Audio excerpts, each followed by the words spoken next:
افلا یتدبرون القرآن، تدبر قرآن، مولانا امین احسن اصلاحی۔ سورہ النجم، تمہید۔ بسم اللہ الرحمن الرحیم۔ سورہ کا عمود اور سابق سے تعلق۔ یہ سورہ سابق سورہ الطور کی تمام سورہ ہے۔ مرکزی مضمون دونوں کا ایک ہی ہے، یعنی جزا اور سزا کا اثبات۔ بس یہ فرق ہے کہ سابق سورہ میں عذاب کے پہلو کو نمایاں فرمایا ہے اور اس میں اس صفات باطل کی تردید ہے جس میں مشرکین عرب مبتلا تھے۔ اس کی وجہ، جیسا کہ پچھلی صورتوں میں ہم واضح کر چکے ہیں، یہ ہے کہ اس عقیدہ باطل کے باقی رہتے ہوئے مشرکین کے لیے بڑے سے بڑے عذاب کی دھمکی بھی بالکل بے اثر تھی۔ قرآن نے اسی وجہ سے قیامت اور توحید دونوں کا ذکر ہمیشہ ساتھ ساتھ کیا ہے تاکہ مشرکین کے لیے کوئی راہ فرار باقی نہ رہے۔ اس حقیقت کی طرف اشارہ پچھلی سورت میں بھی ہے۔ اس سورہ میں اس اشارہ کی پوری وضاحت ہو گئی ہے۔ گویا ان دونوں سورتوں کا مشترک مضمون یہ ہے کہ منکرین و مکذبین کے لیے اللہ کا عذاب لازمی ہے۔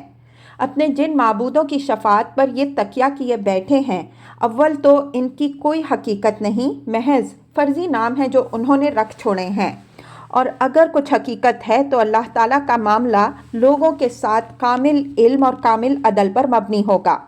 اس بات کا وہاں کوئی امکان نہیں ہے کہ کسی کی شفاعت اس کے علم میں کوئی اضافہ کر سکے یا اس کے فیصلہ کو تبدیل کر سکے یا باطل کو حق بنا سکے۔ عمود اور مضمون کے علاوہ سابق سورہ کے خاتمہ اور اس سورہ کے آغاز پر بھی ایک نظر ڈالیے تو دونوں میں بڑی واضح مناسبت نظر آئے گی۔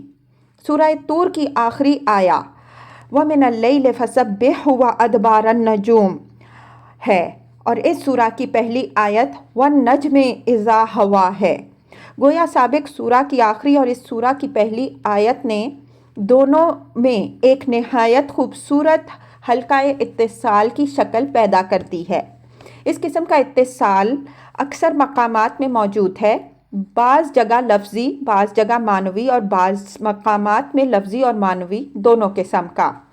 اس قسم کی بعض چیزوں کی طرف ہم نے پچھلی صورتوں میں اشارے کیے ہیں۔ سورہ کے مطالب کا تجزیہ۔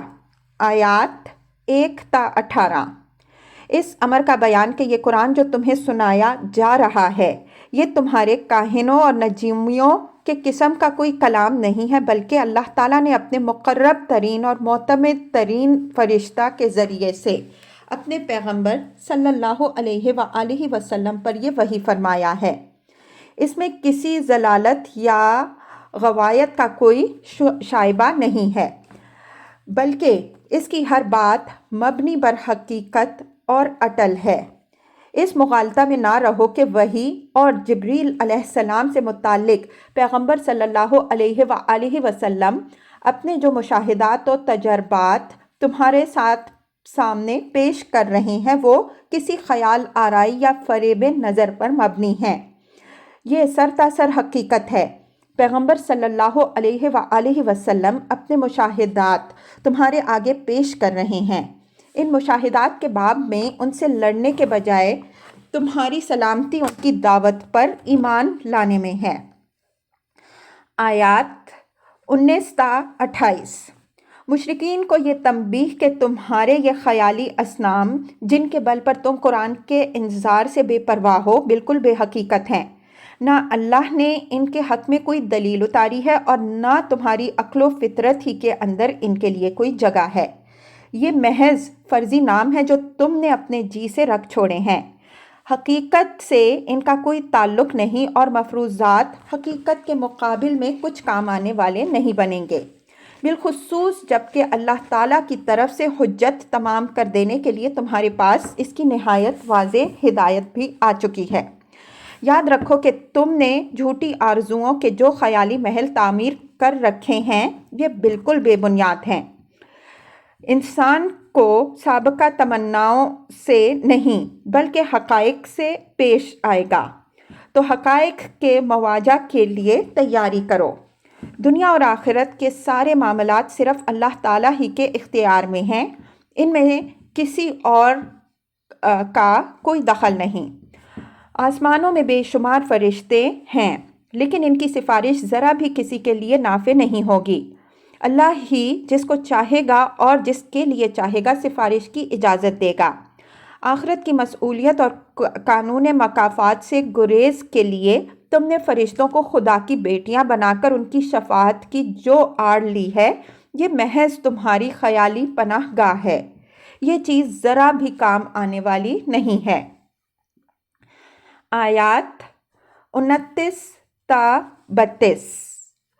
نبی صلی اللہ علیہ وآلہ وسلم کو تسلی کہ ان سرگزشتگان دنیا کو جو اللہ کی یاد دہانی سے اعراض کر رہے ہیں ان کے حال پر چھوڑو، ان کے علم کی رسائی بس یہیں تک ہے، آخرت سے ان کی آنکھیں بند ہیں۔ اللہ نیکوں اور بدوں دونوں سے اچھی طرح باخبر ہے، وہ ہر ایک کو اس کے عمل کا بدلہ دے کے رہے گا۔ آسمانوں اور زمین کا بلا شرکت غیر مالک اللہ ہی ہے، کسی کی مجال نہیں کہ وہ بروں کو اس کی پکڑ سے بچا سکے یا نیکوں کو اس کی نیکی کے صلے سے محروم کر سکے۔ خدا کے ہاں اچھے صلے کا حقدار ہر مدعی نہیں ہوگا، بلکہ وہی ہوں گے جو بڑے گناہوں اور کھلی بے حیائیوں سے اجتناب کرتے رہے، یہ لوگ بے شک اس کی رحمت کے حقدار ہوں گے۔ اگر کبھی ان کے پاؤں کسی برائی میں پڑ گئے تو اللہ کا دامن مغفرت بہت وسیع ہے، وہ ان کی لغزشوں سے درگزر فرمائے گا۔ رہے وہ برخود غلط جنہوں نے اپنے حسب و نسب اور اپنے خیالی معبودوں کی سفارش کے بل پر اپنے لیے خدا کے ہاں اونچے اونچے مراتب محفوظ کر رکھے ہیں، وہ اپنی پاک دامنی کی حکایت زیادہ نہ بڑھائیں۔ اللہ ان کی پیدائش کے تمام مراحل اور ان کے سارے اعمال سے اچھی طرح واقف ہے۔ آیات 33 تا 55۔ ایک تحقیر آمیز ارشاد ان لوگوں کی طرف جو اللہ کی راہ میں کچھ دینے دلانے یا کسی قربانی کا حوصلہ تو ذرا بھی نہیں رکھتے، لیکن اس زعم میں مبتلا ہیں کہ وہ حضرت موسیٰ علیہ السلام اور حضرت ابراہیم علیہ السلام جیسے جلیل القدر نبیوں کے نام لیوا اور ان کی ذریت میں سے ہیں، اس وجہ سے خدا کی جنت کے پیدائشی حقدار ہیں۔